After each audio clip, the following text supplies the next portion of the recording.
Once the data has been analyzed, the findings should be shared with stakeholders involved in developing and conducting the webinar.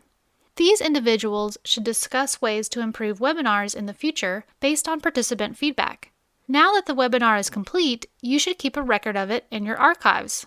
The first and most important step is one that we've already mentioned. Remember to record the event. Most webinar platforms make recording as easy as clicking a button.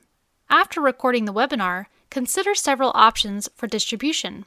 Some recordings will produce a file, or the platform has automatically generated a URL where your recording lives. If the webinar was only open to invited participants, then the permissions of the recording need to be changed before you can share it with the public. Distributing the recorded webinar can be as easy as simply including a link to the recording in a follow-up email to participants. Some of the more sophisticated platforms allow editing the recording prior to download. These features can save time. Otherwise, use a separate video or editing software to trim unwanted parts of your webinar, such as dead air before the webinar begins. To archive multiple webinars in one location, upload them to a dedicated website or share drive, or store them on USB drives to be distributed as physical media. Your individual strategy for archiving webinars will dictate the best means for distribution.